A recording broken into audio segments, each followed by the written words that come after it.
definindo Legião Urbana, entendeu? Assim, o que é Legião Urbana hoje, assim, pra vocês? Vocês têm uma definição, assim, da coisa. O que é Legião Urbana? O que é Legião Urbana?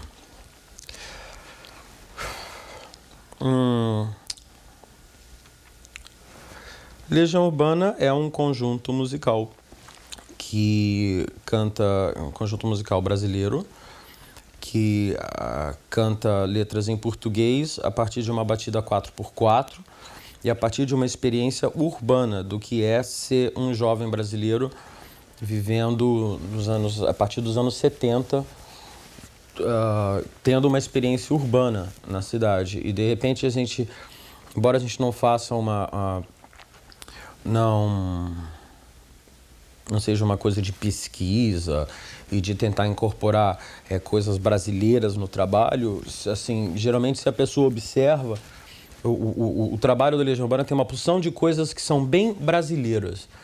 Então, eu acho que uma coisa que, assim, as pessoas às vezes não percebem, mas tem um traço romântico muito forte, tem um traço narrativo muito forte nas letras. E na parte instrumental... instrumental... E na parte instrumental, tem algumas coisas, assim, brasileiras também, especialmente a batida, porque o 4x4 está muito presente no Brasil. Então, assim, pode não ser uma coisa de samba, mas tem algumas coisas que remetem à modinha, ao chachado, ao shot, assim. Se bem que a gente não pensa muito nisso, não. A gente começou imitando as bandas inglesas mesmo. E é isso. Pois é, então vamos até começar, vou até mudar um pouco, assim, a história. Vamos começar até um pouco daí. Vocês começaram, era uma coisa assim, vamos chamar assim, era bastante uma coisa, uma batida assim, bastante primitiva, entendeu? E até hoje vocês não mudaram muito isso. Por que isso? Porque não tem, assim, até... Desde Legião Urbana 1 até o descobrimento do Brasil, tem coisas que são... Mas é o tipo de música que a gente gosta de fazer? Né? Assim, porque cada disco tem que ser completamente diferente. A gente gosta de fazer... É o tipo de música que a gente mais gosta de fazer. Que é aquela batida tipo assim... Ok, Bonfá, começa. Tum, tchá, tum, tchá, tum. E vai. Assim, eu acho que o mais divertido é justamente isso. Porque nem o Jimmy Page falava. O bom do rock é que não se aprende na escola. Então, você com 3 acordes, com 4 ou 5 ritmos básicos, né, assim, é aquele ritmo A1 de bateria eletrônica, aperta o A1 aí, tum, tchê, tum, tum, tchá, tum, tchá. Você sai e faz músicas. Eu acho que isso é, assim, a coisa mais legal do rock and roll. Se nós tivéssemos planejado, assim, sermos músicos e fazer e tentar se expressar utilizando somente a música, certamente o trabalho seria muito mais variado e não teria esses aspectos todos que a música que a gente tem faz. Que a música que a gente faz tem. Dá pra começar de novo? Começa tudo de novo do começo, porque assim... Eu fico tentando me explicar, eu acabo... É isso que eu ia comentar. 2 coisas que eu vou tentar comentar com você. Eu vou tentar assim, plá. Não, outra coisa... Depois que eu esquentar, eu vou embora. Ele sabe, é geralmente assim. E também não tem outra coisa. As primeiras 3 perguntas é Não olha pra câmera. Eu olho pra quem? Olha pra mim. Tá bom. Tá? Não olha pra lá, não. Olha pra mim. Eu posso olhar de vez em quando, né? De vez em quando dá uma olhadinha, mas tenta ficar... Essas perguntas são tão difíceis. O que é Legião Urbana, horas? Então, até que você me responda isso, entendeu? Tá bom, então começa de novo. Mas eu vou até começar de novo, já vou começar de uma outra maneira, assim. Tipo, enfim, vamos falar um pouco do descobrimento do Brasil. É só um conjunto de rock, sabe? Mas você não pode negar o seguinte, que é um conjunto de rock, que é isso que eu estava te falando ali, entendeu? Ele desperta uma curiosidade nas pessoas. Né? Você acha por que, por exemplo, vocês chegaram a um ponto assim, de despertar tanta curiosidade, de ser um grupo assim, tão diferente, vamos dizer assim, dos outros? Apesar de todo mundo fazer rock and roll, vocês são um grupo diferente. Bem, eu acho que eu já ia falar uma bobagem aqui, mas assim, eu acho que a gente desperta a curiosidade porque as letras, a partir do momento, assim, as letras e a própria atitude da gente, eu acho, falam da gente. Então, de repente, a pessoa que ouve uma canção da Legião Urbana, se ela se identificar, se ela gostar daquilo, ela vai sentir que aquilo é uma coisa que está sendo dita para ela mesma, entendeu? Então, entra em funcionamento uma série de coisas que geralmente a pessoa, assim... Eu já percebi uma curiosidade muito grande, assim, das pessoas querem saber como a gente é. Não para saber como a gente é, mas para saber se nós somos iguais a... Sabe? Então, de repente, tem um menino que está lá ouvindo... Poxa, você escreveu Teatro dos Vampiros, é igualzinho a história da minha vida. Vocês são assim mesmo? Então as pessoas têm essa curiosidade para saber mais assim se nós somos sinceros, se nós somos realmente honestos no que a gente faz e se essas experiências são realmente coisas que a gente viveu, né? E pelo menos até o descobrimento do Brasil eu posso dizer que com certeza que sim, que essas coisas todas, tudo que está nas letras, embora às vezes exista assim, a gente troque o nome, troque alguma situação e tudo, mas são sempre coisas que a banda já viveu, né? Não só eu escrevo as letras, mas é sempre em cima de coisas assim, sabe, que nós conversamos e em que ponto está a vida da gente e tudo.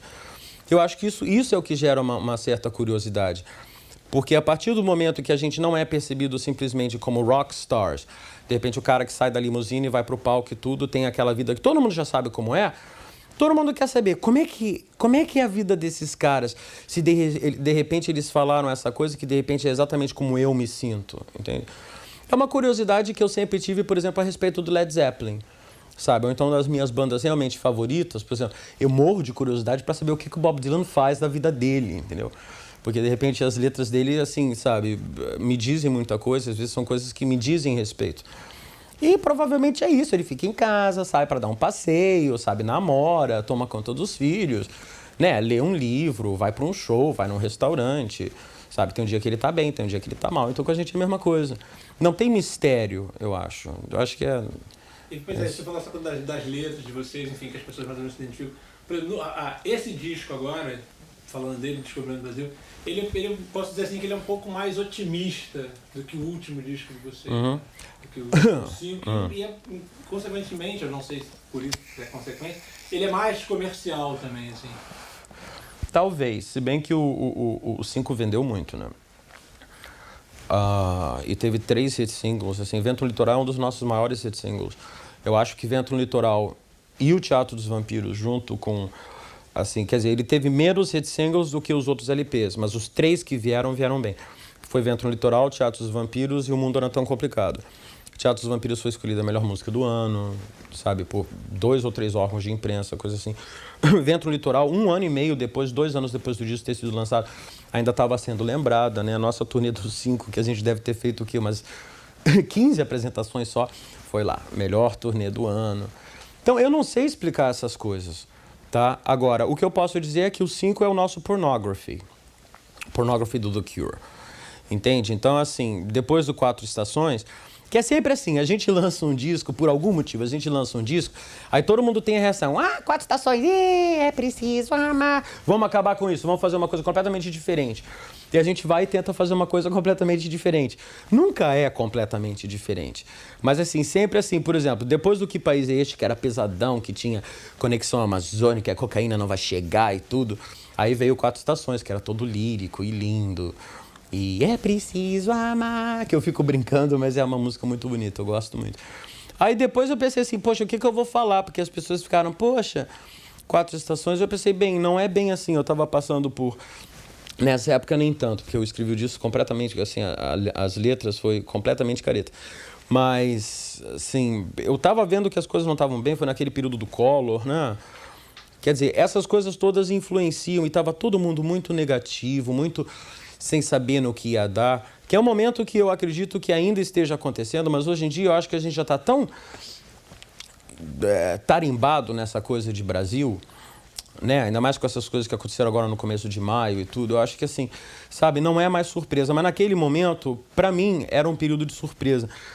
E eu decidi fazer assim, tá todo mundo esperando o 4 Estações 2. Não vamos fazer isso, não. Vamos fazer uma outra coisa para, inclusive, a gente, como a gente trabalha a longo prazo, a gente ter uma liberdade maior no futuro, entendeu? E eu estava sentindo essas vibrações anos 70, tanto é que pouco tempo depois do disco ser lançado, veio esse revival dos anos 70, que eu não sei de onde que veio, entendeu? Parece que a gente que inventou, e é claro, não é verdade, né? Mas assim, veio toda uma coisa dos anos 70 e anos 70 e anos 70... Sabe, até revistas fazendo especiais sobre rock progressivo, eu pensei, hein? Sabe? Sei lá, o disco foi uma maneira da gente se expressar colocando o que a gente queria dizer naquele determinado momento, sem ficar preso a uma fórmula. Porque a Legião Urbana tem uma concepção tão fechada que é muito fácil ficar preso numa fórmula. Porque, por causa disso, nós sempre falamos assim, nós sempre temos um tom, ao mesmo tempo, intimista e sempre tentando atingir um maior número de pessoas. Eu, quando eu escrevo, geralmente assim, eu falo de mim, mas é essa pessoa falando pro mundo. Entende? Eu não estou falando só para você. A música da Legião não é assim, sabe? De repente eu tô com o megafone, vamos ouvir, gente, que é isso? Sabe? É aquela coisa, isso é uma coisa que, assim, é da adolescência, né? Sabe? De você querer que todo mundo saiba o que você está sentindo. Eu querer o que todo mundo saiba o que eu estou pensando. Então a Legião tem essa coisa que é meio uma dicotomia, uma coisa assim meio paradoxal. E dada a nossa escolha de ritmos musicais, como você mesmo lembrou, que é aquela coisa de, sabe, as batidas são parecidas, a gente só usa baixo, guitarra e bateria, e teclado, sempre as cordas, né? O Dado outro dia estava me falando, pô, Renato, você é super, como é que ele disse? Não era convencional, conservador. Eu falei, mas por que eu sou conservador, Dado? Ah, você sempre escolhe os mesmos sons. Que cada um escolhe o seu som, né? Aí quando eu vou lá escolher o teclado, eu fico lá, sabe, às vezes a gente tá com pilhas de teclado, o Ayrton Bahia, nosso produtor, traz zilhões de módulos e zilhões de coisas, tem todos os sons do mundo, eu vou ouvir tudo quanto é botão, vamos tentar esse, som número 343, vamos com esse filtro, vamos lá, não sei o quê. Ah, vamos usar aquelas cordas, vamos? Vamos aí. Então, né, quer dizer, é o que eu gosto de fazer, eu acho que é o que a gente se sente confortável fazendo. A gente, às vezes, muda, assim, um pouco as coisas. Mas sempre que possível, a gente tenta dar sabe, é a mesma pessoa, mas, de repente, hoje aconteceu uma coisa diferente. É o mesmo dia, mas, de repente, já teve o entardecer, já teve o pôr do sol, sabe assim? Como é que era a cena, assim, de onde vocês saíram? Desde o aborto elétrico, como é que... Ah, a gente nós éramos uma porção de amigos. A gente tinha esse interesse em comum de gostar, assim, de rock, né? No caso, rock inglês. E, no caso, as bandas punk, quando apareceram, né? Era aquela coisa, assim, tipo assim... Ter o primeiro compacto punk que foi lançado, que era o New Rose do Damned. Aí isso um amigo da turma tinha. Acho que quem tinha esse era quem? Deve ter sido o André Miller. Aí depois saía o primeiro LP punk, que deve ter sido do The Clash, sabe? Então aí, pá, não sei. E tinha essa coisa que logo no começo, as gravadoras no Brasil, parece que eles estavam em dúvida se eles iam investir na música disco, né, discoteque, ou se investir no punk. E de repente, então, o Ezequiel Neves organizou essa coletânea, a revista Pop apresenta o punk rock. Aí tinha uma opção de coisas legais lá, tinha Ramones, tinha Sex Pistols, tinha... uma porção de bandas, assim, era uma faixa de cada banda. Lançaram Television, o primeiro LP, lançaram Eddie and the Hot Rods, que eu me lembro. A gente já tinha uma gravadora menor, que era a Copacabana Discos, que tinha lançado os Stranglers, lançaram os dois discos dos Stranglers e Dr. Feelgood, que já estava sendo uma espécie de um chamado para essas novas bandas que estavam aparecendo. Já tinha sido lançado o Horses, da Patti Smith, que foi um disco muito importante, e tinha essa coisa fervilhando, né, além do primeiro dos Pistols, claro. E a gente conseguia esses discos, a gente ficava, poxa, que legal... E de ler sobre o que as bandas falavam e tudo, porque a gente, lá em Brasília, tinha um acesso um pouco melhor aos jornais, Melody Maker, essas coisas e tudo, né? Por Brasília ser uma cidade onde tem a Unicef, tem as embaixadas e tudo, sempre tem gente viajando, né? E é uma cidade pequena, quer dizer, a gente sabia localizar, assim... Por exemplo, eu trabalhava na cultura inglesa... E eu consegui fazer com que o pessoal da Biblioteca da Cultura Inglesa, imagina, que eles fizessem uma assinatura do Melody Maker. Então chegava toda semana o Melody Maker, com o Johnny Rotten na capa e tudo. A gente sabia de todas essas coisas. E na época, o André Miller, que era do Plebe Hood, que é super amigo da gente e tudo, ele estava morando lá e ele mandava fitas que ele gravava do John Peel, que era um programa de rádio que tinha. Então a gente ouvia essas coisas todas, a gente ouvia Great Rock and Roll Swindle, eu me lembro, tipo assim, ouvindo o Public Image pela primeira vez, mas isso já foi um pouco tempo depois. Aí o que a gente fazia? Em Brasília não tinha muita coisa para fazer, então a gente ficava, poxa, vamos formar uma banda, vamos. E era aquela coisa, a gente já tinha a banda toda pronta, a gente tinha nome, sabe, quem ia fazer o que na banda, o guitarrista, o baixista e tudo, só não tinha instrumento, não tinha lugar para ensaiar, não tinha nada. Então era uma coisa maluca, porque de repente naquela época era muito difícil conseguir instrumentos. E, sabe, ter uma guitarra Fender, assim, que nem hoje em dia tem, assim, que é mais fácil, né? Putz, isso aqui era um absurdo. Eu tinha 2 empregos, dava lá na cultura inglesa, era repórter. do Jornal da Feira, Coordenadoria de Orientação e Defesa do Consumidor, para o Ministério da Agricultura. Pois meu sonho era comprar uma guitarra, sabe, assim. Até que eu ganhei um baixo. Meu pai me deu de presente um baixo. Aí, assim, eu ajudei e completei, comprei um amplificador. E era assim, o lance todo era esperar a semana passar, porque no fim de semana a gente podia ensaiar. E era muito legal, assim. Eu tinha um Duovox Giannini, que eu acho que é do tamanho desse armário, era desse tamanho, assim. Sabe, a maior felicidade do mundo era subir os 3 andares até o apartamento do Fê, que ficava no terceiro andar, carregando aquela coisa pra gente ensaiar, sabe, e fazer barulho. E tipo, a gente ficava o ensaio inteiro tocando Now I Wanna Sniff Some Glue dos Ramones e treinando. Não, aquela, vamos de novo. Now I wanna sniff some glue. 1, 2, 3, 4, 5, 6, não, errou, vamos de novo. Que a gente ficava meses. Até que a gente foi vendo como que funcionava, a gente aprendeu a tocar Problems e tudo. Até que alguém teve a ideia brilhante, gente, em vez de ficar cantando essas músicas, vamos fazer música da gente também.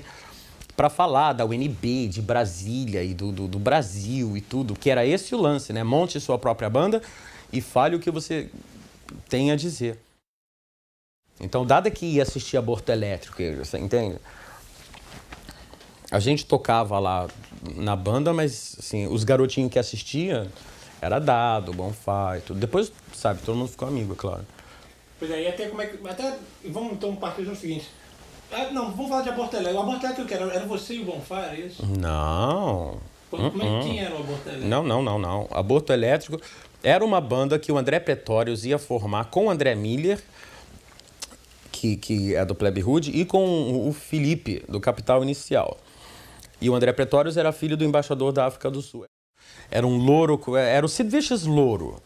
Tinha 2 metros de altura, punk, assim. E eu encontrei com o André Pretórios, tinha esse lugar chamado A Taberna, que ficava perto de onde eu morava, na 103 Sul. E era um point, assim, sabe? Era um lugar onde, assim, você bebia um chopp, uma coisa assim, tinha uns salgadinhos. A gente nunca tinha dinheiro mesmo, então, mas ficava lá a noite inteira, assim, conversando e vendo se tinha alguma festa, de alguma coisa pra fazer. Aí um belo dia veio descendo esse Sid Vicious louro. Aí, assim, isso, assim, grandes momentos do rock and roll. Eu olhei assim, eu vi que eles estavam conversando em inglês, que eles estavam com uma menina chamada Megan, que era tipo uma bruxinha, assim, sabe? Anos 70, linda. E, pá, eu cheguei assim, a gente tinha viajado pro Rio juntos, no mesmo ônibus, aliás. Aí eu cheguei assim, Megan, oi, tudo bem? Oh, hi, Renato. Aí eu falei assim, poxa, eu imediatamente virei pra essa aparição, né? Eu falei assim, hey man, do you like the Sex Pistols? Sex Pistols, joia! E amizade instantânea na hora, porque era uma coisa maluca. Tipo assim, se você estivesse usando um badge de uma banda punk, mas você ficava amigo pro resto da vida. Porque ninguém conhecia nem Pink Floyd naquela época, entendeu?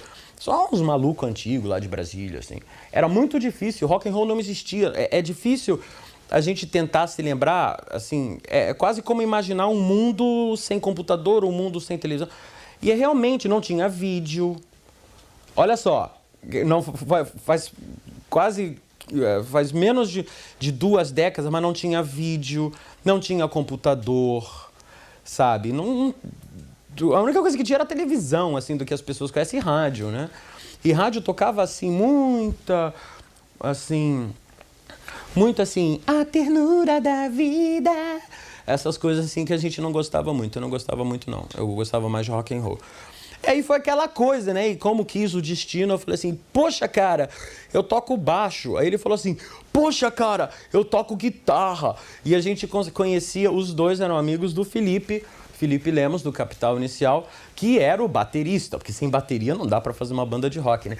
Uba, joia! Vamos fazer uma banda de rock. E ficou uma coisa mais ou menos assim, porque ele estava esperando o André Miller vir da Inglaterra, porque o André Miller aqui ia ser o baixista, que nem eu falei. Nisso você já tinha banda, você já tinha capa de disco, tinha o nome das músicas, tudo. Só não tinha a coisa, entendeu? E foi que, de repente, assim, a gente começou, assim, eu me lembro que a gente ouvia muito Stooges, ouvia muito MC5, sabe? E também as bandas punks todas, né? Slaughter and the Dogs, Sham 69. Nossa, tem umas coisas que... Lurkers, sabe? Umas coisas assim, ainda não tinha aparecido as bandas mais progressivas, digamos, New Order, essas coisas não tinha ainda. Né? Tinha, assim, até Joy Division foi aparecer depois. Cure no começo era tudo rapidinho também. E assim, e aí isso apareceu, isso foi em 78, 79. Aí o Aborto Elétrico durou, acho que até 82, eu acho. Aí teve várias formações, mas sempre o núcleo com o André Pretórios. Aí depois que o André Pretórios foi para a África do Sul, porque ele foi servir o exército, aí foi uma maior comoção na turma, teve choradeira e tudo. Aí, sabe, ele tinha namorada Jeannie, aí era assim, sabe, ele saía correndo, quebrava uma garrafa, assim, I love you, Jeannie! Aí ficava, tipo, imitando o Sid Vicious, escrevendo o nome da namorada dele no braço e chorando. E a gente assim, poxa, que mundo injusto e cruel. Ele vai pra guerra matar as pessoas que são inocentes e tudo. O quarto dele tinha, assim, uma montagem com várias capas de revista da Time e Newsweek, tudo com soldados. Sabe? E a gente era rebelde, punk, sabe? E embora a gente fosse realmente classe média, mas a gente, né, eu trabalhava, eu fazia as minhas coisas e tudo, mas a gente era punk, a gente acreditava no que a gente fazia, sabe? A gente se vestia de maneira diferente, a gente era preso, sabe? A gente andava, a polícia sempre vinha atrás da gente, sempre prendia. Aquele negócio de Bader que tem é a história da turma, aquelas coisas de rockon, e a gente passou por todas essas coisas. Só que a gente era classe média, né? Depois, muito tempo depois, é que a gente veio a descobrir que no Rio tinha toda uma galera, que tinha o Coquetel Molotov, e as bandas que eram amigos do Coquetel, que em São Paulo tinha toda uma série de bandas também, que Ratos do Porão e Cólera já existiam e tudo. E a gente lá em Brasília, a gente achando que nós éramos os únicos punks do Brasil, né? Quer dizer, a gente se dizia punk. Mas era uma turma muito gozada, porque cada pessoa tinha um estilo. Então, assim, o André Pretórios usava aquelas roupas de exército, ele parecia... Aí ele parou de parecer o Sid Vicious, ele parecia o Paul Simonon do Clash. Com aquela roupa de exército, era o Paul Simonon, com bonezinho e tudo. Eu tinha uma cara mais assim, tipo Johnny Rotten, bem nutrido. Então eu usava aquelas roupas tudo rasgado e tudo. E aquela pose de Johnny Rotten, branquelo, magrinho e tudo. Aí, tipo, tinha as outras, assim, o resto do pessoal da turma. Tinha o pessoal que era fã, assim, do Two-Tone, Specials, essas coisas, que eles usavam umas roupinhas mais mod. Tinha os nossos amigos, assim, o Chico era fã, por exemplo, assim, do The Jam. Então ele usava uma roupinha que é mais associada com Johnny Marr. Então ele parecia mais uma coisa Johnny Marr, arrumadinha, assim. As meninas todas usavam o modelo Nova York. Tipo a Kim, do Sonic Youth. Aquela roupa assim, jeans e aquele suéter até aqui. Todas as meninas tinham esse modelo, em geral. A não ser quando era festa. Aí quando era festa usava as coleiras, né? E cabelo pintado. Teve uma vez que eu fui cismar de pintar o meu cabelo pra pintar o cabelo, né? Aquelas coisas verde e tudo, né? Aí eu usei guache. E ficou horrível, todo mundo olhava, ih, Renato, você tá parecendo o anjinho da Mônica. Aí nunca mais. Que tipo assim, eu pintei verde desse lado, azul aqui, assim. Ficou uma coisa tão idiota. E tipo, logo nessa época, assim, eu já tava tocando guitarra no Aborto e entrou o Flávio Lemos, que hoje tá no Capital Inicial. Eu ensinei, dei uma força pra ele aprender a tocar baixo. E aí, então a gente virou um trio. Aí esse era o trio Aborto Elétrico. Aí começaram a aparecer a maior parte das músicas mais antigas, que era tudo repertório do Aborto. Então tinha Geração Coca-Cola, Que País é Este dessa época. Tinha umas coisas assim que eu escrevia as letras, a gente fazia as músicas. Algumas realmente hoje em dia não funcionam muito bem. Mas Química era dessa época, Tédio, todas essas músicas assim. E a Legião, assim, até chegar... Como é que viu? Ih, mas ainda falta para aparecer Legião. Ainda falta, porque depois o próprio Aborto Elétrico mudou. A gente tinha um som, assim, que de repente era uma coisa mais parecida, era muito lento, era pesado, mas era muito lento. Porque naquela época não tinha hardcore, entendeu? A primeira banda que apareceu foi que eu me lembro, assim, que era uma coisa mais rapidinha, porque as bandas New Wave eram rapidinhas, tinha umas coisas, né? Uma banda pesada, assim, rápida, a primeira que eu me lembro foi nos Dead Kennedys. E isso já era 80 e tantos, eles não eram dessa primeira fase. E já quando terminou o Sex Pistols, o Sid Vicious morreu e o John Lydon fez o Public Image, aí eu mudei completamente. Aí eu falei assim, é isso o que eu sempre quis. Então, assim, as minhas bandas favoritas eram Gang of Four, Public Image, o The Cure, eu ouvi muito Cure, até mais ou menos o Pornography, até Love Cats, assim, que de repente aí, tipo, virou uma coisa mais pop, era bacana, tocava em festa, mas eu não me ligava tanto. Muito Suicide and the Banshees. Os dois primeiros discos do Suicide and the Banshees era de ouvir aquilo. Joy Division, então, a gente ficava andando naquela variante do Fê, assim, ouvindo aquelas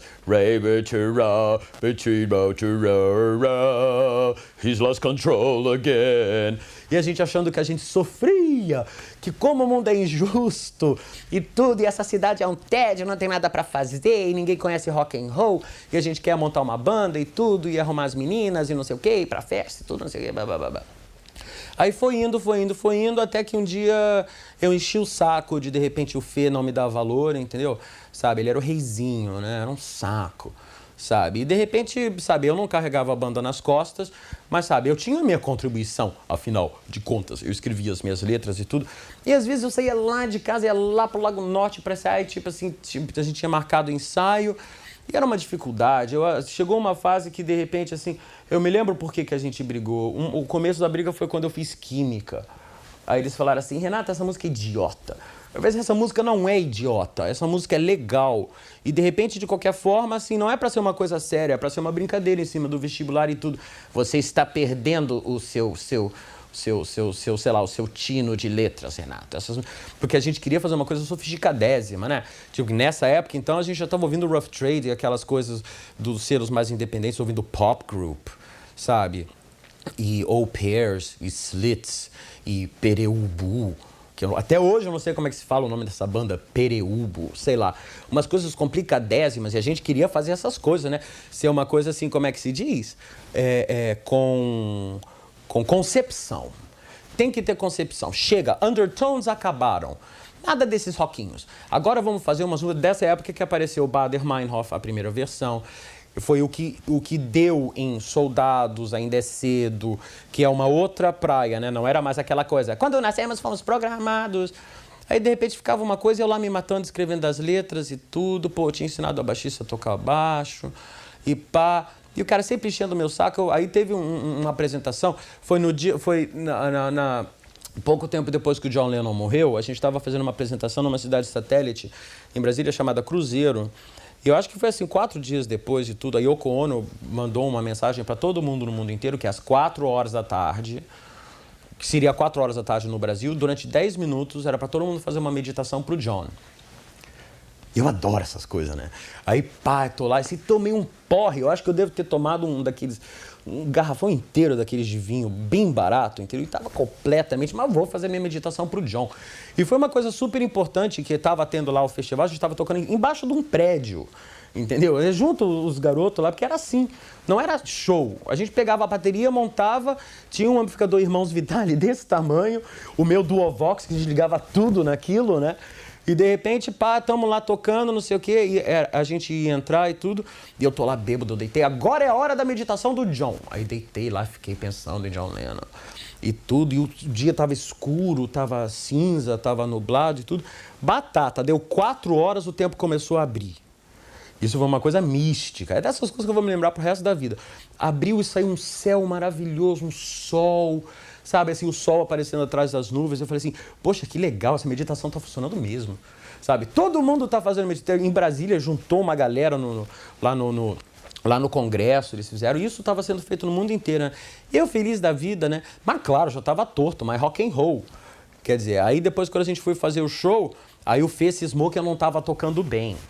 E tanto fez, tanto faz, entendeu? Tinha umas 50 pessoas, se isso, estavam lá assistindo e tudo. Aí teve uma hora que ele falou, pô, Renato, você faz tudo errado, não sei o quê, blá, blá, blá, blá. Pegou a baqueta e ficou tipo um reizinho, assim, atrás da bateria. Plum, e me tacou uma baqueta, eu olhei assim, mas não tem. Saí da banda. Aí depois de noite ele foi com a namorada Inês, sabe, né? Porque a gente era super amigo e tudo. Ele falou, Renato, volte. Renato, volte. Não quero mais, tá? Aí eu virei o trovador solitário. Que era assim, eu pegava, quer saber uma coisa? Eu não preciso, eu pego o meu violão, porque tinha o John Cooper Clarke na época, tinha o Reckless Eric, e já tinha, eu acho que o Billy Bragg já estava aparecendo. Então eu posso muito bem pegar meu violão, o Paul Weller já fazia umas coisas acústicas, não preciso dessa coisa banda punk. Eu pego aqui, vou cantar minhas músicas que ninguém quer ouvir mesmo, então na hora que tinha as apresentações, porque já tinham outras bandas, né? Já tinha o Plebe Hood, já tinha o XXX, tinha o Angra 2, tinha, sei lá, acho que nessa época até já devia ter dado o Reino Animal, que todo mundo começou a fazer banda. Não, me lembrei dessa coisa. Tinha a banda mais importante, que é a primeira banda punk de Brasília, a Blitz. E era Blitz com X. No começo era com Z, era Blitz 64. 64 por causa do estado de sítio, né? Que a gente chama de revolução. E depois eles mudaram para Blitz com X, então ficava Blitz, porque tinha a Blitz que apareceu no Rio de Janeiro em 82, eu acho, 83, que era mais ou menos nessa época, com Você Não Soube Me Amar, né? E a gente implicava muito com eles, porque eles eram super queridos. Era o Louro, que hoje está no Capital Inicial, tinha o Geraldo e tinha o Gucci, que depois foi tocar no Plebe Hood. E o Bonfá tocou em todas essas bandas, ele foi o baterista de todas as bandas. Baterista não tinha, né? Então, basicamente, eram 3 os bateristas, o Gucci, o Bonfá e o Felipe. Mas eles ficaram sendo conhecidos como a primeira banda punk de Brasília, porque saiu no jornal. Um repórter foi e escreveu, é a primeira banda punk de Brasília. Ih, mas eles ouviram tanto. Porque assim, eu já era desse jeito naquela época, né? Mas tem uma coisa que eu me lembrei, eu não me lembro se foi nessa época que eu saí da banda, eu não sei se foi por esse motivo que eu saí da banda. Porque depois eu comecei tocando baixo no Aborto Elétrico, depois eu passei pra guitarra, e a muito custo eu comecei a ter coragem para cantar. Aí depois, quando o André Pretórios voltou da África do Sul, a gente teve um tempo que de repente eu cantava só. E depois entrou o Ícaro Preto na guitarra, que foi a melhor fase do Aborto Elétrico. Que realmente aí a banda amadureceu, foi bem legal, a gente já fazia shows mais profissionais, teve assim um show na Funarte em Brasília, que foi muito legal. É dessa época músicas como Ficção Científica, Helicópteros no Céu, assim, que são meio desconhecidas, assim, porque as letras envelheceram. Mas musicalmente era uma coisa já mais próxima ao primeiro LP do Capital Inicial, o primeiro do Plebe Hood e o primeiro LP da Legião. Mas acabou que acabou, entendeu? Aí, tipo assim, eu não tinha muita paciência, porque eu ficava pensando assim, pô, eu sou dono do baixo, eu sou dono da guitarra, sabe? Eu escrevo as letras, ajudo pra caramba nas músicas e tudo. Aqui as pessoas estão me tratando como se eu fosse um empregado. Aí saí, aí depois disso, um belo dia a gente tava lá, assim, num outro point da gente, que ia os punks todos, e a gente escolhia esses points. Então, dessa vez a gente tá lá, eu cheguei pro Bonfá, o Bonfá também não tava em nenhuma banda. Acho que ele tinha brigado com o André Miller, uma coisa assim. Eu falei assim, poxa, Bonfá, vamos fazer uma banda? Porque a gente poderia fazer assim, um núcleo, baixo e bateria. E para não ter problema de banda, esse é um projeto mais ou menos como o Matt Johnson fez com The depois. Então a gente chamava, numa música a gente chama o Felipe Seabra que toca no Plebe. Na outra a gente chama as meninas para cantar. Na outra a gente faz um som instrumental. Na outra a gente faz isso. Então Legião Urbana seria só eu e o Bonfá. Só que, naturalmente, depois, assim, essa ideia não deu muito certo, porque até chamar as pessoas, montar repertório com problemas de ensaio. Nessa época, até a gente já tinha uma sala de ensaios no Brasília Rádio Center. Aí todos os profissionais liberais reclamavam, a gente falava, mas é Brasília Rádio Center. Isso é numa área da cidade para ser estúdio de música, estúdio de televisão. E claro que isso não acontecia, porque Brasília é uma cidade toda dividida, né? Todos os hospitais ficam no mesmo lugar. Todas as escolas ficam no mesmo lugar. Então, tinha o Brasília Rádio Center. E a gente brigava com os caras, o cara era advogado. Tinha uma moça que era... Fazia o que ela fazia? Eu acho que era terapia das cores. Que uma coisa assim que tem que ter aquele silêncio, né? E a gente lá... Quebrando o pau. Bem, mas todo caso. Aí apareceu a Legião Urbana. No começo, a gente chamou o Eduardo Paraná, que era um amigo do Marcelo, para tocar guitarra, só que ele tinha uma outra formação musical. Cara super gente fina, ele é muito legal. Pô, mó gatinho, Eduardo Paraná. E só que ele tocava... E a gente falava pra ele assim, não... A gente ouvia do Public Image, que é... Cling, cling, cling, cling, cling, cling. E o cara... Estudava música clássica, não dava muito certo. E tinha um amigo nosso, Paulo Paulista, a gente decidiu colocar um teclado. E ele tinha esse tecladinho, ele parecia o Ray Manzarek. Ele era muito jovem, mas ele era alto. Então, de repente, ele ficava lá. E assim, era um teclado muito primitivo. Mas assim, ele demorava a música inteira até achar o programa. E quando a gente terminava a música, tcharam! Aí que ele tinha arrumado o som. Então, e também naquela época não tinha retorno, não tinha nada, e ninguém sabia o que estava acontecendo. Mas essa foi a primeira formação da Legião Urbana. Por algum motivo, o Bonfá brigou com o Eduardo Paraná, eles se desentenderam e tudo. E nessa época a gente já estava até fazendo apresentações bem maiores. A gente abriu para Blitz em Brasília, né? E tudo. O Paulo Paulista já tinha saído. Mas não estava dando muito certo, porque o som estava indo para uma praia, assim, que não era exatamente o que a gente queria. E o Paraná, ele assim, a gente falava, colocava discos assim, olha, ouve isso e tudo. Ah, esse cara não sabe tocar, sabe? E ele queria fazer um outro tipo de som. Então, cada um pro seu caminho, né? Hoje em dia, o Paraná é um dos maiores músicos de Brasília. Entende? Assim, ele É um Pat Metheny do Planalto. O cara toca pra caralho. Toca. Só que imagina, a gente lá... Ok, soldados, faz assim, Paraná. Pô, mas isso não é música. As pessoas... o grilo dele... As pessoas iam achar que ele não sabia tocar. A gente falava, não, mas isso é minimalismo. Philip Glass, faz uma coisa assim. Não. Aí ele saiu e aí entrou o Ico Ouro Preto, que tinha tocado com a gente no Aborto Elétrico. Só que o Ico tinha medo de palco e a gente tinha a maior apresentação já armada, que era no... Eu tô com essa tosse horrível. Que era no Teatro da BO, e de repente foi uma coisa que a gente organizou, que era a seguinte: as 3 principais bandas, era o X, as 4 principais bandas, eu acho.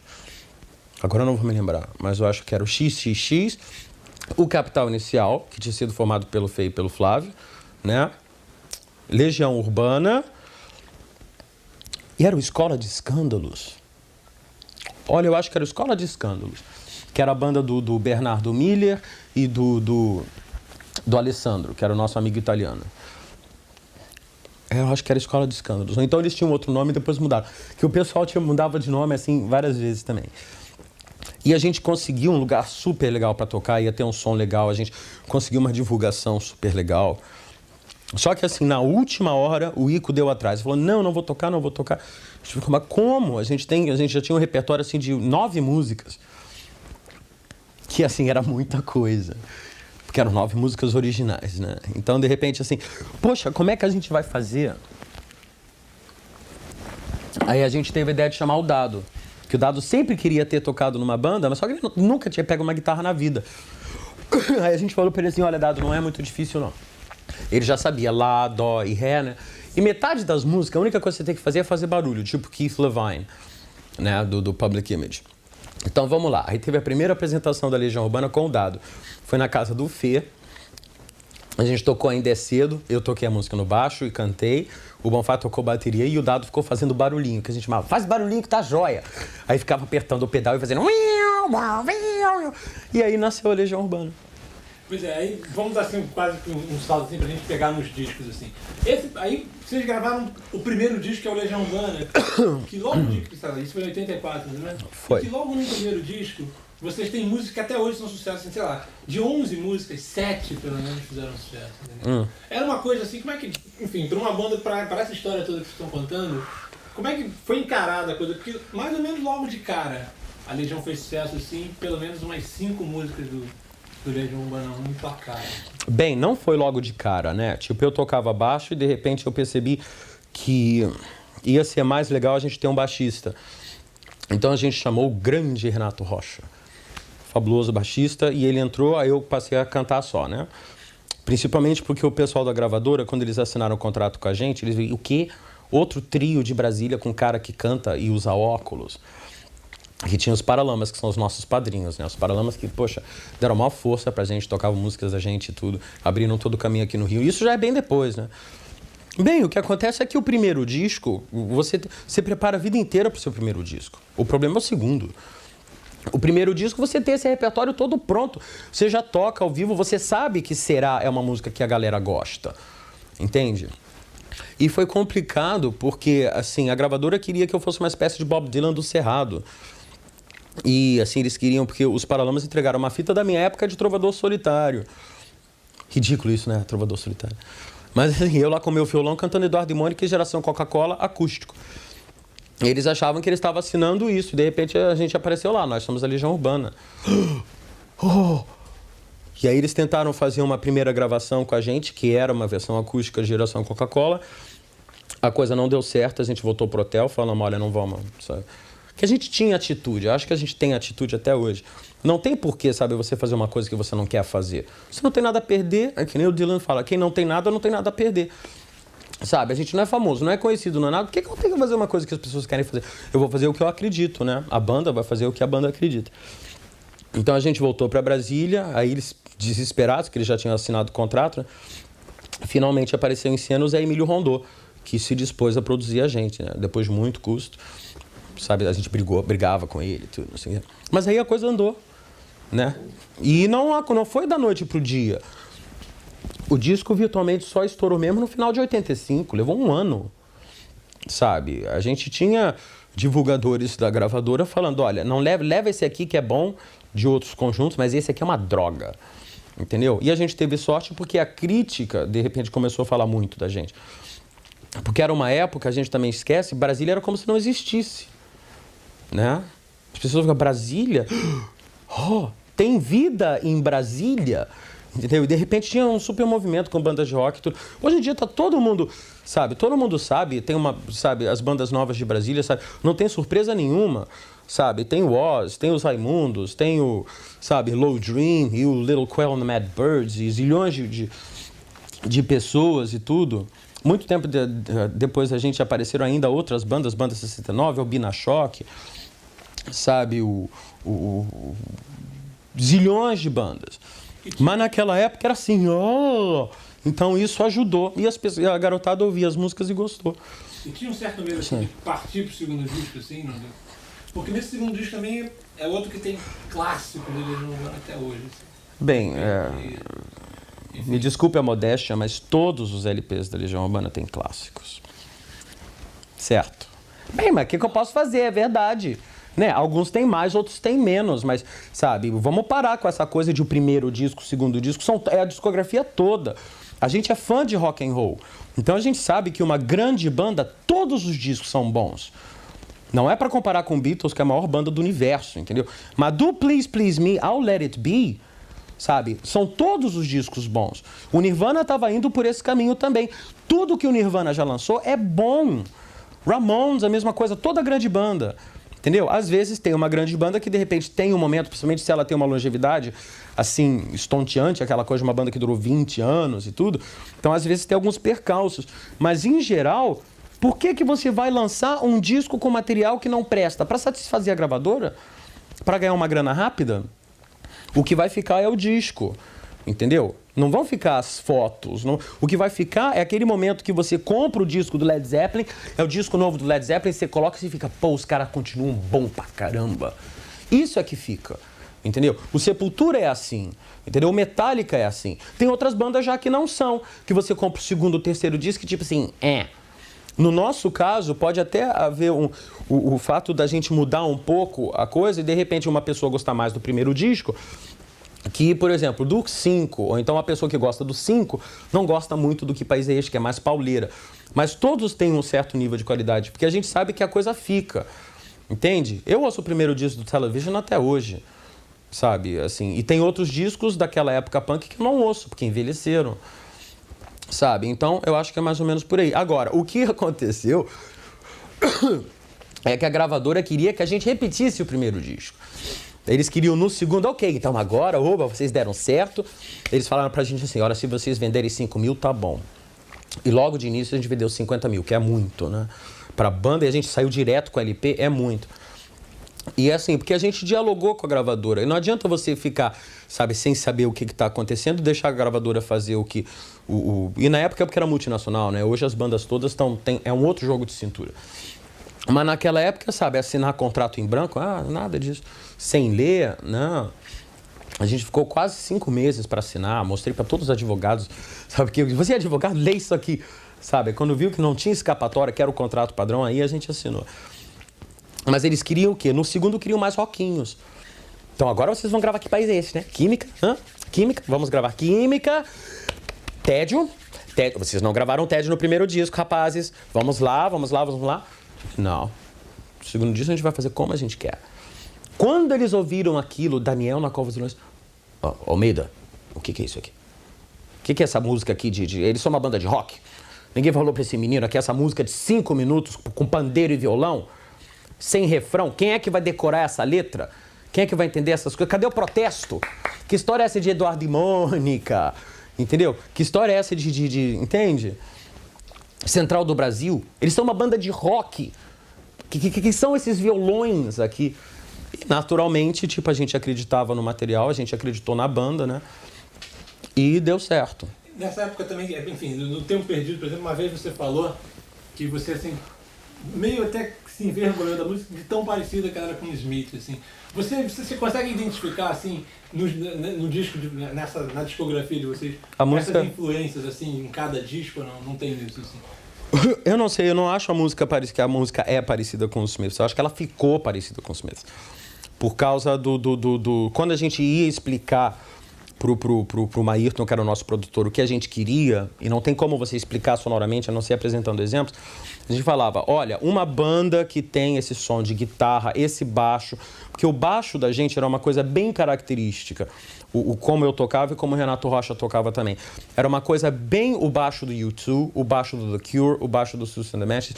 Não é só uma banda, todas as bandas eram assim. Sabe? É o Peter Hook do New Order, naquele primeiro disco, sabe? Que de repente a guitarra fica fazendo lá não sei o quê, sabe? Se bem que isso já é do Power, Corruption and Lies. Deixa eu me lembrar da primeira música do primeiro disco do... Mesmo assim, essa do Power, Corruption and Lies, o baixo ficava assim... Então, a gente usava esses referenciais na hora de falar pro produtor para ele equalizar, porque o pessoal estava acostumado a gravar o que eles chamam de chacundum. Na gravadora eles só sabiam gravar chacundum. Porque, primeiro, os grandes produtores de MPB não se identificavam com a gente e não iam querer trabalhar com a gente. A gente não tinha a verba que um Beto Guedes tem, que o Milton Nascimento tem, e eles faziam, como a gente passou a fazer a partir do Quatro Estações, de ficar um ano no estúdio, o Beto Guedes lá com o bandolim dele, montando as músicas. A gente tinha que entrar, gravar, pronto, terminou. A única referência que eles tinham era uma coisa mais pop, mais disco in Moscow. Então a gente usava, ó, vamos tentar fazer uma coisa assim. E na hora acabou ficando parecida. Mas eu me lembro que quando a gente fez Tempo Perdido foi logo quando a gente tinha acabado de lançar o primeiro disco. E nessa época eu não ouvia Smiths, entendeu? Mas é que de repente, assim, pelo formato... Imagina, Smiths é uma banda que eu adoro, né? Eu acho talvez assim, seguindo a progressão do rock, eu acho que depois do Sex Pistols é a banda mais importante, né? Aí agora veio talvez o Nirvana, isso o tempo vai dizer.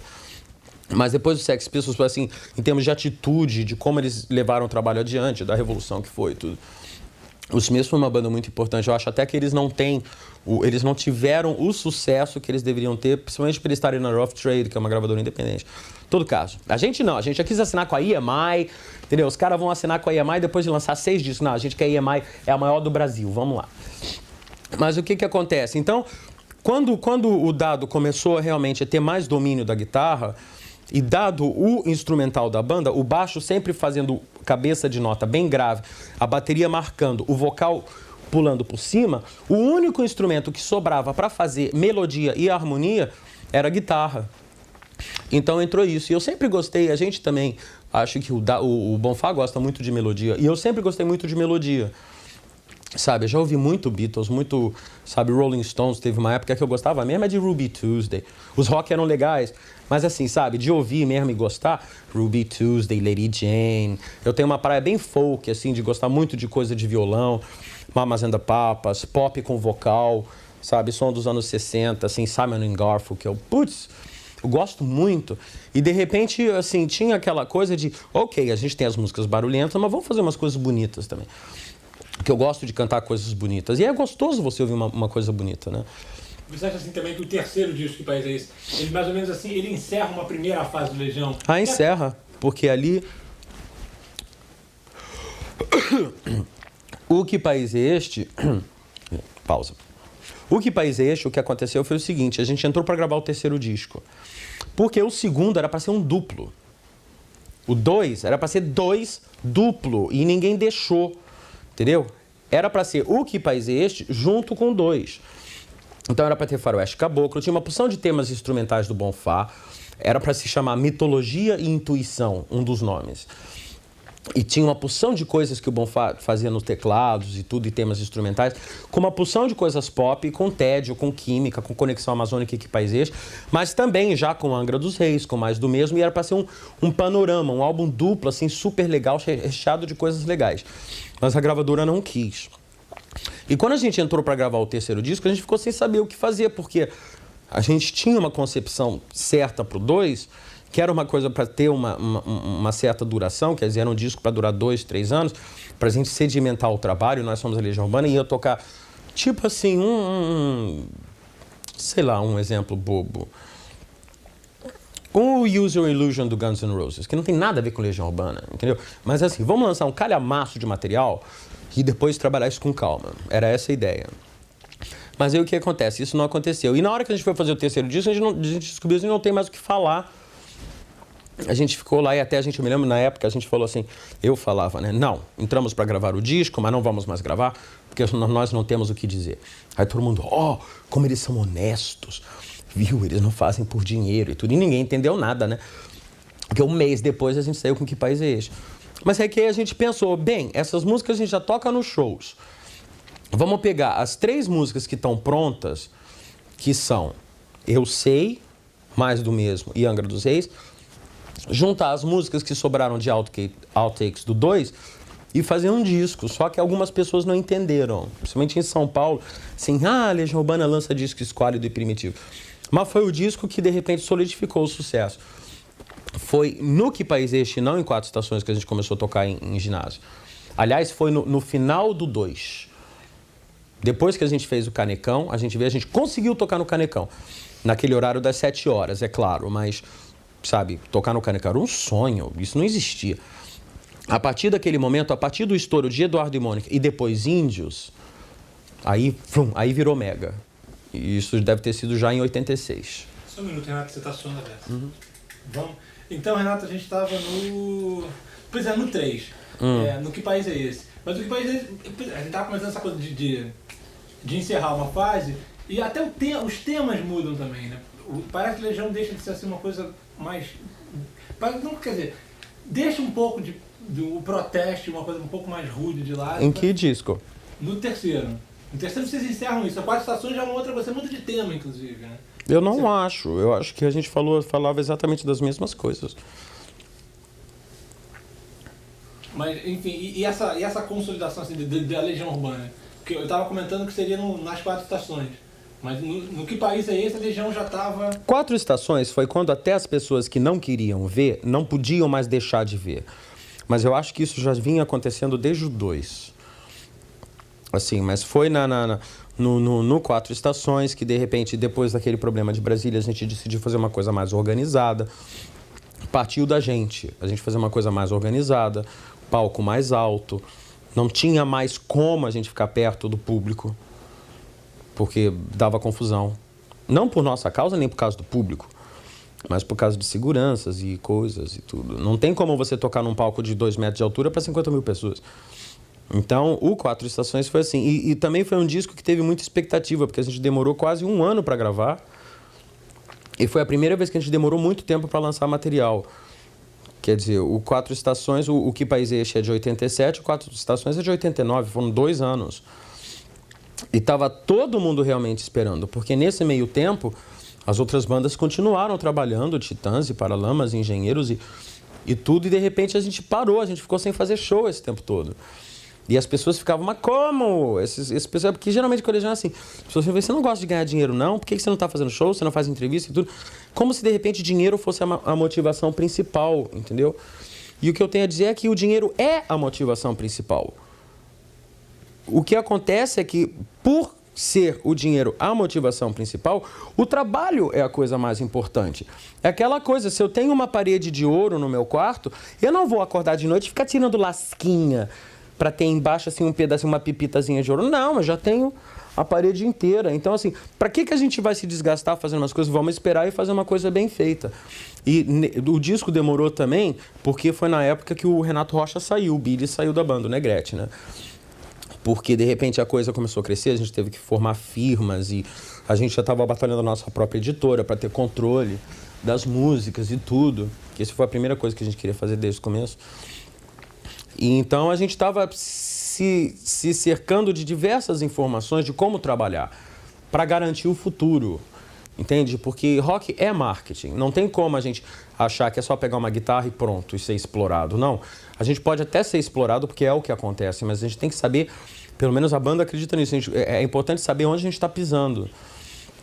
E foi esse o período, e de repente a gente chegou com uma outra postura, assim, não mudou nada. Mudou a postura. Se você pegar as letras continuam falando das mesmas coisas. É só que a postura mudou. Para justamente não ter confusão. Você não pode chegar... Naquela época era impossível chegar com um repertório muito pesado, para 50 mil pessoas. Hoje em dia, não. O público já está até mais educado e mais acostumado, entendeu? Como se o público precisasse ser educado. Não é isso, gente, mas é assim aquela coisa. Tipo, hoje em dia tem Metallica, tem Sepultura. E precisa se lembrar que em 89 não tocava som pesado de jeito nenhum. Titãs não tinha feito Cabeça de Dinossauro. Virtualmente as coisas mais pesadas no rock nacional, a não ser que eu esteja enganado, era Camisa de Vênus e Legião, que tocava no rádio. Não tinha. Você ligar o rádio e ouvir Conexão Amazônica, ouvir Que País é Este, era um assombro. O Que País é Este foi primeiro lugar. Entendeu? Isso não existia. Nessa época, o Titãs, que hoje é uma banda super pesada, estava cantando outro tipo de material.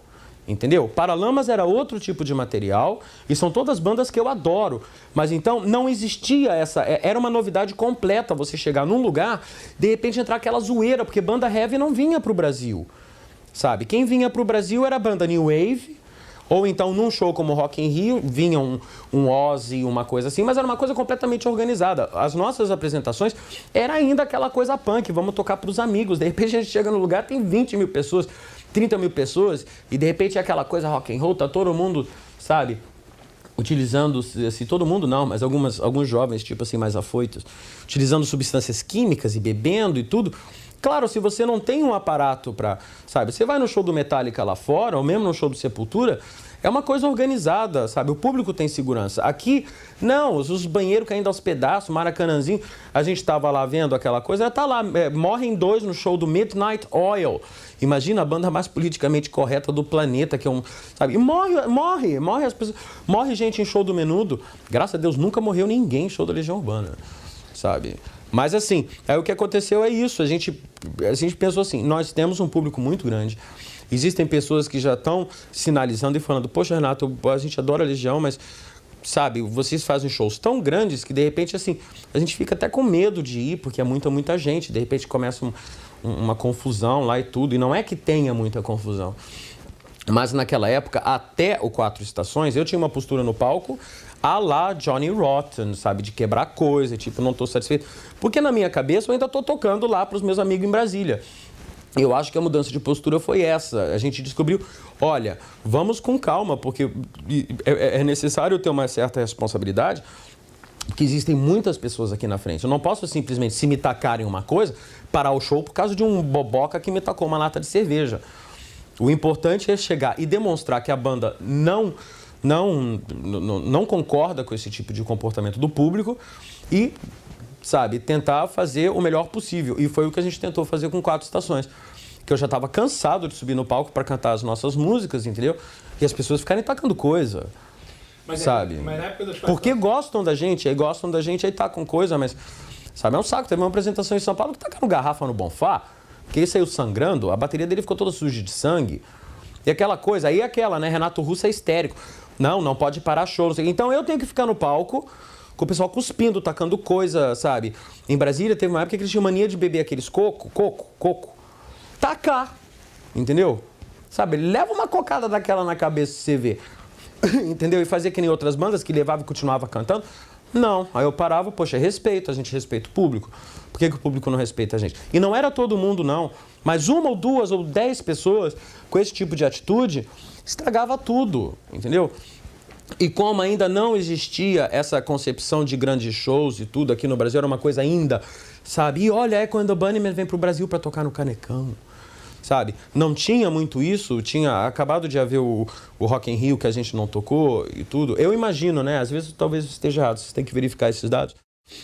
Então ficava uma coisa complicada. Então por isso que veio o 4 Estações. E também uma questão de maturidade, a gente está tocando melhor, a gente quer que as pessoas percebam que de repente, sabe, o Dado está tocando o bandolim, sabe, que de repente, sabe, a banda tem um instrumental que não é, que tem as pauleiras, mas que não é só pauleira.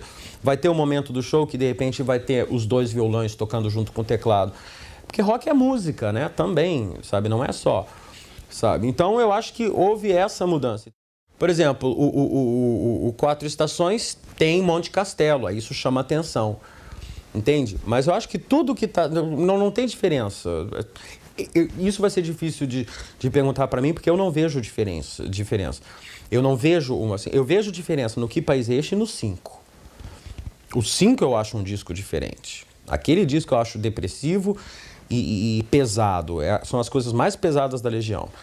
As pessoas, mas vocês não fazem rock and roll. Ouve Montanha Mágica no volume máximo, pra você ver uma coisa.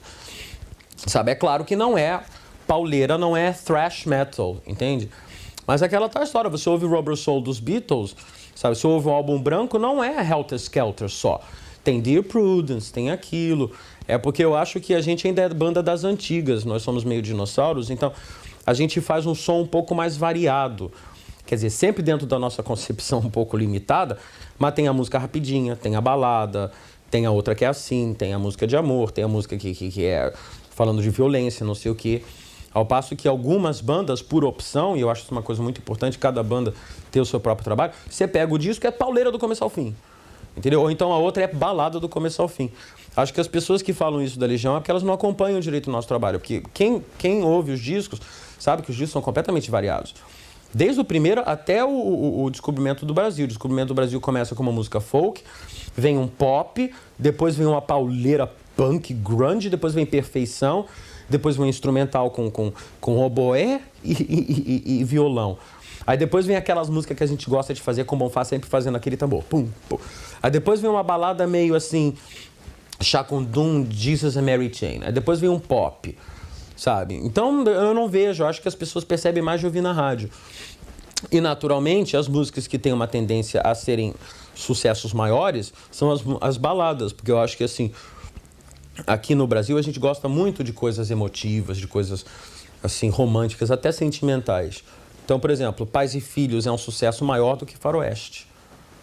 Embora Faroeste também tenha sido um hiper, mega, triper sucesso. Mas as pessoas sentem um carinho especial por Pais e Filhos. Porque é uma música que mexe as pessoas de uma certa maneira, entendeu? Sabe? Eu acho que é o motivo, por exemplo, porque o A-ha é um conjunto mais popular do que o Nirvana. Uhum. E, de repente, o Nirvana estava indo para esse caminho, quer dizer, tipo, já estava trabalhando com cello, e uma das reclamações do Kurt Cobain era justamente essa. O pessoal quer que eu fique cantando Smells Like Teen Spirit, e, de repente, eu quero fazer uma coisa tipo All Apologies, ou então Dumb, que é um outro lado da banda, né? E a gente tentou cortar isso desde o começo. Nosso primeiro disco é muito variado. Tem Por Enquanto, que é uma super balada, mais balada do que aquilo. Já que ele parou o bonde, né? E, ao mesmo tempo, tem Será, tem o reggae, tem... Sei lá, eu não sei explicar.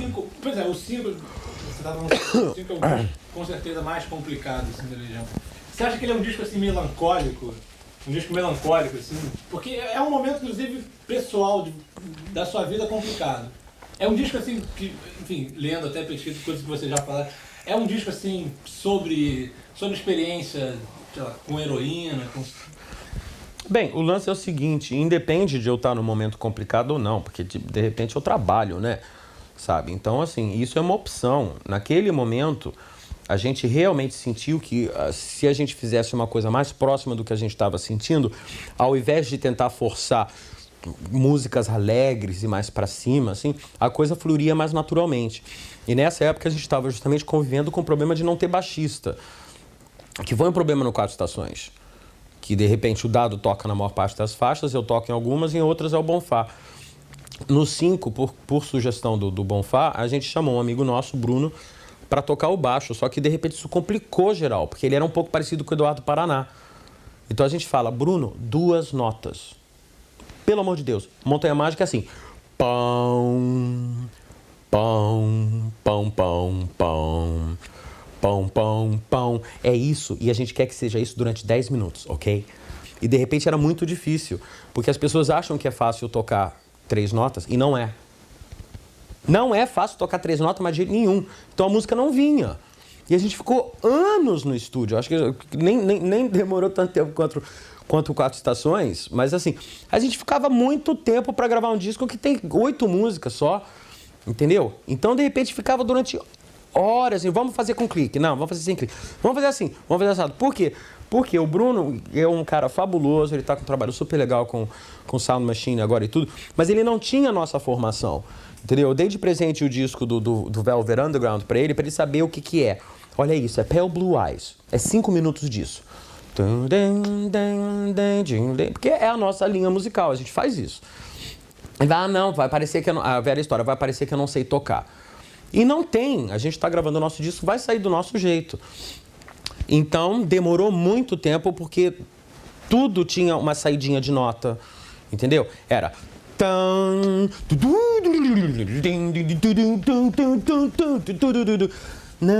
Não.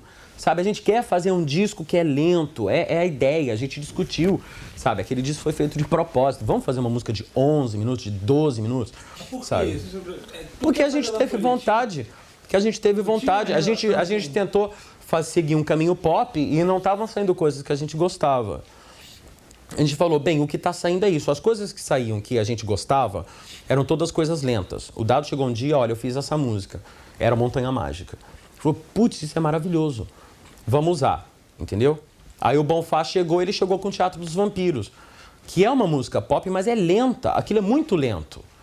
Entendeu? É sempre precisei... Entraram coincidências. Na época eu estava lendo muito sobre a Idade Média, sobre Templários, não sei o que. E a gente é uma banda, quer dizer, cada um traz um pouco de sua coisa. E por um determinado motivo, todo mundo trouxe coisas que tinham aquela vibração. Que quando, quem está numa banda sabe, a banda tem um ritmo próprio. Não adianta um da banda tentar fazer uma coisa, a banda fala um pouco mais alto. E assim, tava todo mundo, a gente, vamos fazer umas músicas alegres, vamos fazer umas coisas legais pra cima, porque chega, esse país tá tão mal. E realmente isso não apareceu. A gente poderia ter tentado, se a gente tentou com Sereníssima e tentou com O Mundo Anda Tão Complicado.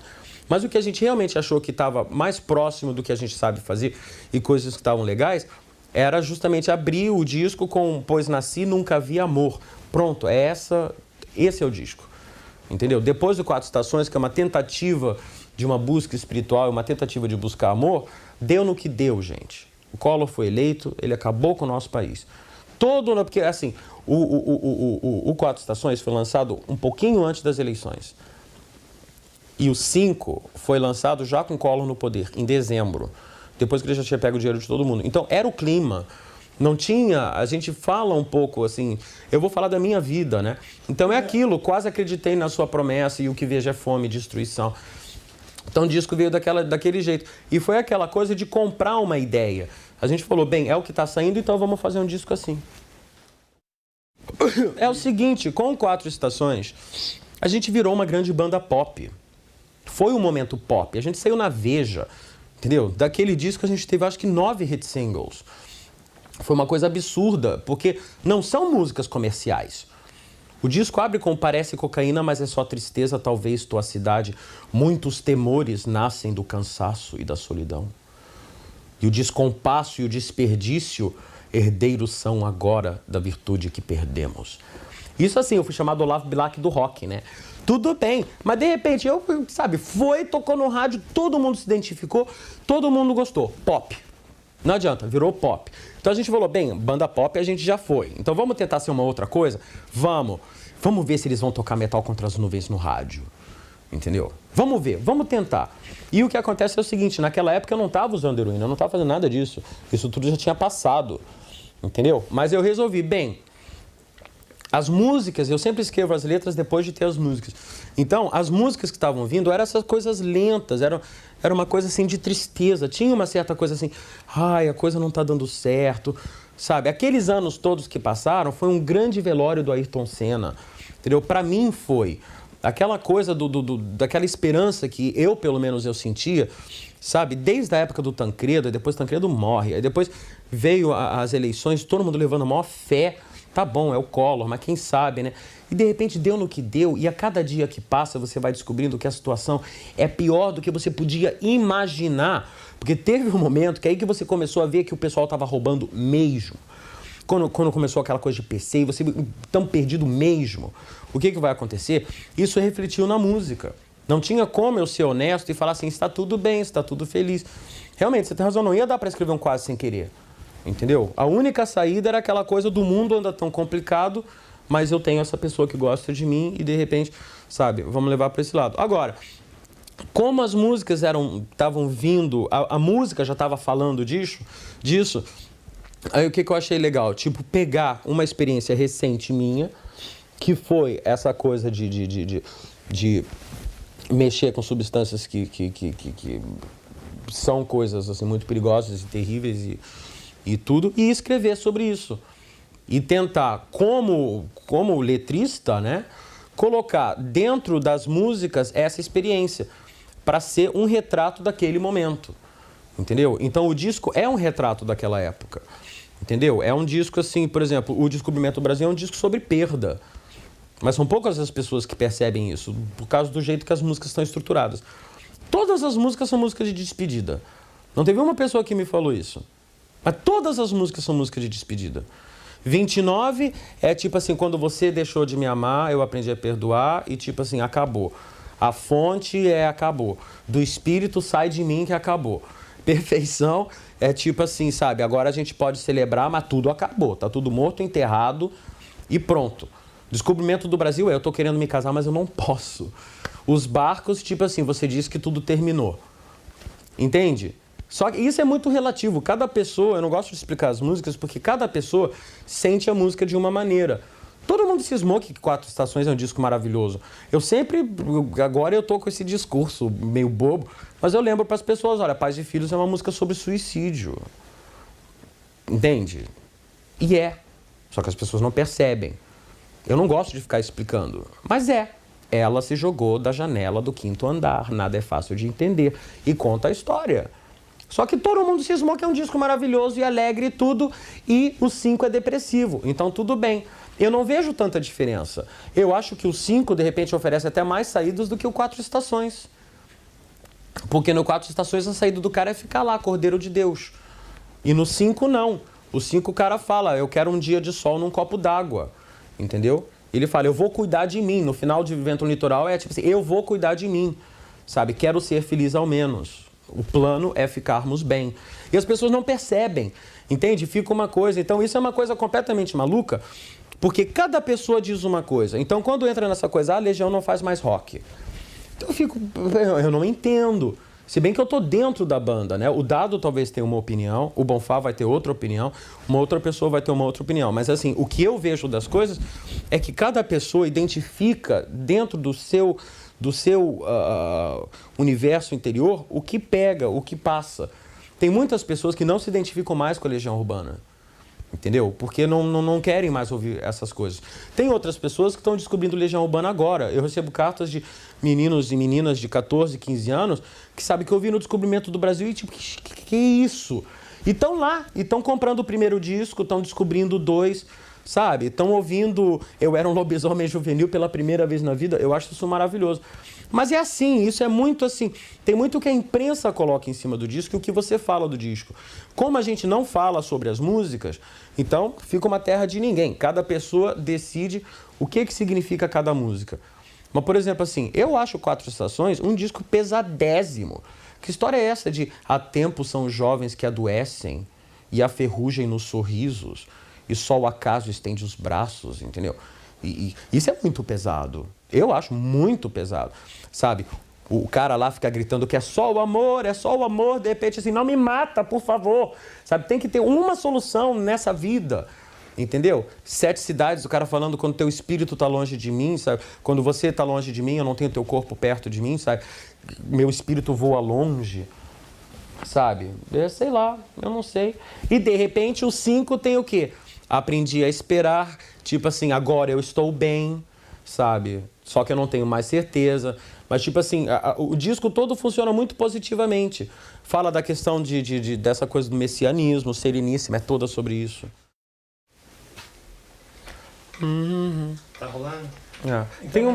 Tem uma coisa, assim... Quer dizer, na verdade, se as pessoas dizem que o 5 é um disco triste, é porque é um disco triste, o 4 Estações Alegre é um disco alegre. Assim, independe do que eu acho. Mas, assim, é importante lembrar que, de repente, o backlash que veio com o 5 foi uma coisa até provocada por nós mesmos, porque o que as pessoas, assim, não se lembram é que, na época do 4 Estações, estava todo mundo pronto para falar mal. Sabe? Tinha esse clima armado. Era um circo, assim, pronto, já falamos bem dos rapazes do rock and roll, não só nós, mas todas as bandas, né? Então, agora vamos falar mal. E a gente veio com 4 Estações, então não tinha como eles evitarem. E a gente sabia que no próximo disco, independente do que a gente lançasse, as pessoas iam cair em cima. Tanto é que, de repente, assim, eu acho que o 5 tem as melhores letras. e mal se falou das letras. Pessoas, por exemplo, faziam comentários completamente retardados. Teve uma senhora que escreveu no Jornal de São Paulo que ela, citando como as letras não faziam sentido, ela citou 2 frases de Laje d'Or, que era: meu tornozelo coça por causa de mosquito, estou com os cabelos molhados, me sinto limpo. Aí ela disse que isso não fazia sentido, eu fiquei pensando assim, ué, será que não tem mosquito em São Paulo? Ou então, será que essa senhora não toma banho? Sabe assim? Porque, né, país tropical, cabelos molhados, se sentir limpo e tudo.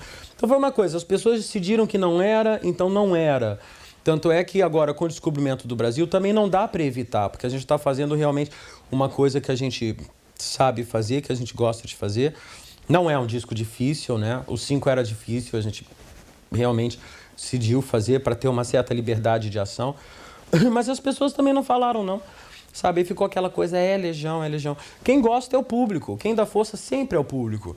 Entendeu? Então a gente está do lado do público, eu não me preocupo mais. Antigamente eu me preocupava muito, eu ficava magoado quando falavam da gente e tudo que eu pensava, poxa, nós somos tão legais, essas pessoas aqui, que nem esse outro energúmeno, também do mesmo Jornal de São Paulo, dizendo que a gente não podia ter escrito uma música como Soldados, porque a gente não tinha servido o exército. E explicando, eles não podem escrever essa música. E, tipo, o cara não entendeu nada, né? Primeiro que aquela música não é nem sobre a questão de serviço militar. A música vai muito além disso. Então, conviver um pouco com isso, sabe? Então, assim, esse é o motivo que, de repente, é isso que dá força a gente voltar a se apresentar num palco. Porque aí a gente tem um contato direto com as pessoas. Entende? Mas a gente prefere dar um espaçamento, assim, porque são só 6 discos virtualmente, então, e embora a gente tenha muitos sucessos, é um pouco cansativo cantar sempre as mesmas músicas e muito desgastante. Mas aí é isso. Aí depois do 5, aí veio o Descobrimento do Brasil. Não, pois é, tem música para acampamento que música para acampamento. O Música para Acampamentos é que fechou a tampa. Você perguntou, foi o 5 que fechou a tampa? Não, o Música para Acampamentos que a gente pensou, bem, terminou a primeira fase da Legião realmente. Sabe, a gente achou importante fazer um registro, não foi disco de contrato da gravadora, a gente teve até que fazer um contrato separado pro disco, porque eles não queriam lançar. Era pra gente ter lançado depois do 4 Estações, eles não quiseram lançar, o projeto já estava todo em cima. Porque é bacana ter um registro da banda tocando ao vivo, né? E o pessoal da gravadora não quis, foi uma época ruim com a gravadora, a gente brigou com eles e tudo, quer dizer, eles brigavam muito com a gente.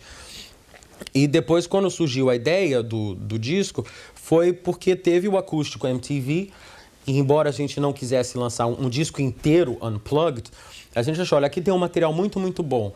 Vamos pegar, e ao invés de fazer um disco ao vivo, que é uma apresentação só, que de repente você ouve o show, né? Vamos fazer um apanhado de como a gente era em diversas instâncias. Então tem a gente tocando com Billy em 86 no Morro da Urca, e de repente tem coisas que é só violão e voz, tem coisas que é tocando na frente de 50 mil pessoas em São Paulo, tem outras coisas assim com outras sonoridades, alguns arranjos diferentes, tem ensaios de estúdio. Eu achei que isso foi uma ideia muito boa, e assim, é um disco que eu gosto muito. Tem aquela versão de Bader que foi um improviso com aquele começo do sai daí, garoto, não sei o que, bebê. Putz, eu acho aquilo tão legal, me lembro tanto de Brasília.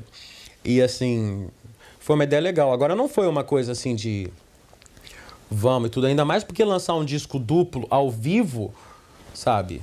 Assim, você sabe, não foi uma coisa de ganância. Acho que foi para registrar o trabalho mesmo e pra gente sentir onde que a gente estava. Sabe, pra gente até perceber. Agora nós temos essas opções. A gente pode fazer uma coisa mais acústica, uma coisa mais tranquila. A gente pode fazer uma coisa mais pesada, mais pop, sabe? E, por exemplo, por falar coisa de ganância e tal, que você falou ainda há pouco, tem uma coisa também que, enfim, vocês falam às vezes um pouco isso. Porque a Legião é um momento, assim, na vida de vocês, você até ainda há pouco já falou isso, mas pra ganhar dinheiro, né? A Legião é isso? A Legião é uma empresa? A Legião Urbana é uma empresa, assim, na vida de vocês? Não, a gente tem empresas, né? Mas, assim, é aquilo que eu já estava falando antes, entendeu? Eu não faço as coisas por dinheiro, mas o dinheiro é a motivação principal. Porque eu não vou ficar em casa, tipo, passando fome com o meu violão, entendeu? Se as pessoas não forem ouvir o que eu estou fazendo. Entende? Todo artista gosta. Artista é que nem criança. A criança faz o desenho, vai correndo mostrar. Pai, olha aqui o desenho. Mãe, olha o desenho. Entendeu? Olha que bonito que eu fiz. Ah, minha filha, meu filho. Poxa, lindo. Então é isso, assim, sabe? Claro que, de repente, assim, eu não... É aquela tal história. A gente não tenta não dar passos em falso exclusivamente por causa de uma preocupação com o dinheiro. Agora, é o meu trabalho, né? Sabe? Se o padeiro faz pão, ele pode até dar pão para os pobres, mas vão ter que comprar o pão dele, senão ele vai à falência. E nós já sabemos como funcionam as gravadoras. Se você não tem sucesso, bye bye. Se você não vende disco, a próxima vez vai ser difícil vocês conseguirem uma entrevista com a gente. Entendeu?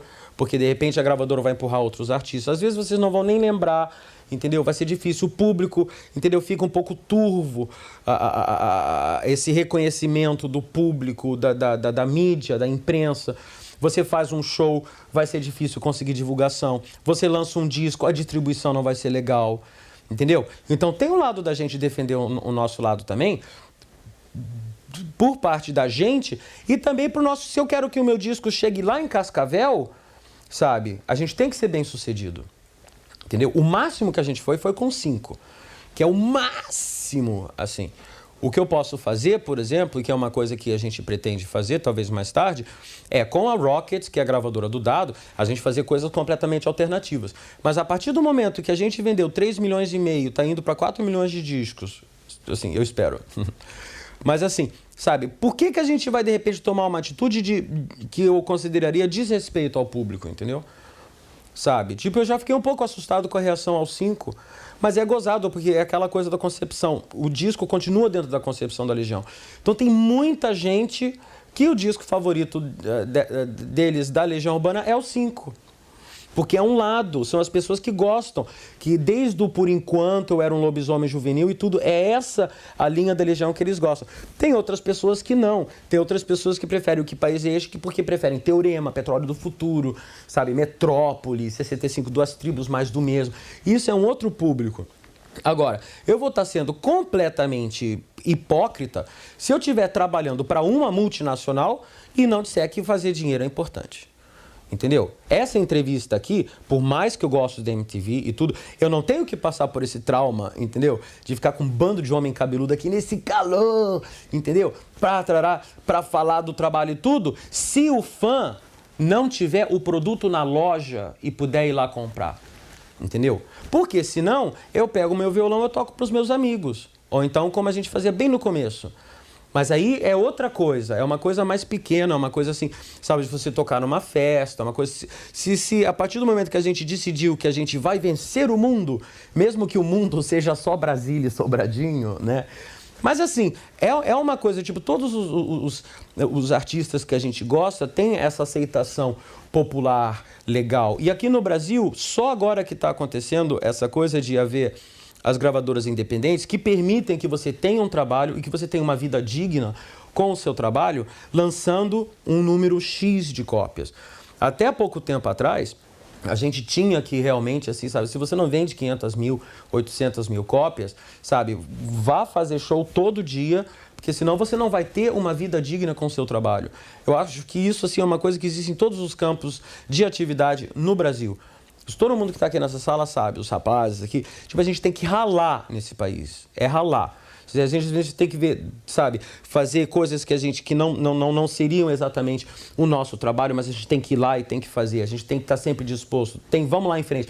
Às vezes é dificuldade, é a câmera que quebra, é o transporte que não chega, é o dinheiro para o almoço que não tem, mas vamos em frente e vamos fazer. Embora a gente seja bem sucedido, e muito bem sucedido, eu acho, assim, para a realidade brasileira e tudo, pelo trabalho que a gente se propõe a fazer, mas a coisa também não é fácil.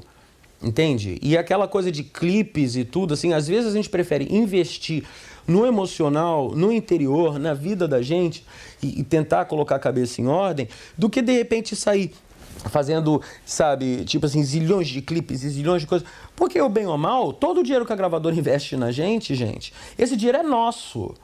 A gravadora não tem o dinheiro lá dele. Não, tudo que eles usam é nosso. é das cópias, no caso da Odeon, por exemplo, que é uma gravadora legal, que hoje em dia está trabalhando bem. Mas esse dinheiro todo vem dos Beatles, vem dos Paralamas, vem da Marina, sabe? Vem da gente, vem do Milton Nascimento, que gravou com eles durante um tempão, do Beto Guedes, da Clara Nunes. O dinheiro que eles têm até para investir em artistas novos e tudo, e até para a gente fazer o nosso produto, que custa caro, sabe? O Descobrimento Brasil custou $70 mil, sabe? E assim, sabe, esse dinheiro todo vem da gente. Então, é uma coisa. Agora, é claro, a pessoa poderia falar, ok, Renato, você está falando essas coisas, mas por que vocês não fazem um esquema mais independente e tudo? Porque o tempo passou e a gente não pegou, assim, esse tempo. Eu acredito que talvez se a gente estivesse começando agora, a gente tentaria um outro caminho, a gente tentaria um caminho como Sepultura, por exemplo. Entende? Ou então, como as bandas novas. Sabe? Mas existe muito o atrativo de você estar numa multinacional, porque isso significa que a sua música, se cair no gosto do público, vai tocar na rádio, vai ter na loja, sabe? Vai aparecer na televisão, vai aparecer no jornal. E o rock não é só música, o rock tem todo esse aparato, né, de informação. E mesmo assim, quantos de vocês que estão assistindo lá para dentro do Brasil, assim, de repente foram procurar aquele disco da Legião Urbana e não tinha? E olha que é Legião Urbana. Eu mesmo já fui procurar, quando eu procuro até coisas assim, claro, um pouco mais desconhecidas, mas os primeiros discos do The Fala, gente, é comprar no dia que você vê na loja, porque depois some. Entende? O problema do vinil versus CD, sabe? Então, claro que o dinheiro é importante. Agora, a gente não deixa isso interferir, entendeu? Eu quero, por exemplo, assim, poder ter a tranquilidade de terminar dessa entrevista, eu estar na minha casa, sabe? Eu ter a minha cama para dormir, sabe? O meu filho tá na escola. Isso tudo, ó, é grana. E tem a vantagem, né? Eu não tô roubando, não tô matando e não tô mentindo. Porque mesmo que eu seja o maior hipócrita, a pessoa só compra o disco se quiser. Se a pessoa estiver ligando na rádio e estiver tocando uma canção do artista lá, ah, esse cara não tem nada a ver, muda a estação. Não é forçado, entendeu? Ninguém é obrigado a sair e comprar um produto X, seja quem for. Você não é obrigado a sair de casa e comprar o disco do Guns N' Roses. A pessoa vai porque se interessa, porque tem curiosidade e tudo. Então eu acho que isso é legal. Agora, é o meu trabalho, né? Assim, e eu acho que o dinheiro é importante. E isso a gente fala desde o começo. Eu nunca pensei em fazer nada para me vender. Agora, se eu faço uma coisa que eu acredito e se eu acho que essa coisa tem qualidade, eu acho que a gente merece, a banda merece ter o maior retorno possível. E você não sabe a quantidade de dinheiro que se rouba nesse país. Isso eu não vou nem entrar, porque tem tantas outras áreas de atividade realmente que, sabe, professor, sabe, médico, o povo realmente que trabalha, sabe? Então eu não tenho nada que estar falando, eu sou um artista de rock and roll, sou famoso, sabe? Eu tenho que mais é que agradecer a sorte que nós temos, sabe, das pessoas gostarem da gente e tudo. Mas vocês não têm ideia do que eles roubam da gente. Se eu te disser quanto que a gente paga de imposto e esse dinheiro não volta, eu não sei, entendeu? Se eu tiver um acidente aqui, sabe, eu vou ter que ir para um hospital particular e, ó, eles estão tirando dinheiro, estão pegando dinheiro. Tipo assim, durante anos, gente, com essa inflação absurda que a gente tem aqui no Brasil, a gente só recebe 4 meses, 5 meses, às vezes 6 meses depois do que a data que a gente deveria receber, sem correção. Entendeu? Então o disco vendeu 10 cópias em janeiro, você vai receber em agosto os cruzeiros das 10 cópias em janeiro. E quando chega, sabe, é assim. Então assim, sabe, eu acho que dinheiro é uma coisa importante, sim. Eu sou capitalista. Se eu não fosse, eu estava sendo anarquista, que nem o pessoal do Crass, fazia uma cooperativa e tudo. Mas existem caminhos. O Dado tá com a Rocket, existem as bandas novas que estão aparecendo. Entendeu? Eu tenho planos de fazer algumas produções e tudo, né?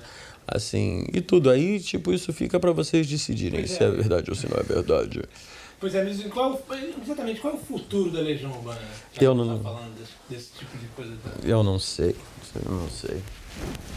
Eu espero que agora a gente faça shows e que, sabe, que a gente continue tendo inspiração, né? Porque também o poço pode secar, né? A gente não sabe quanto tempo vai durar, sabe?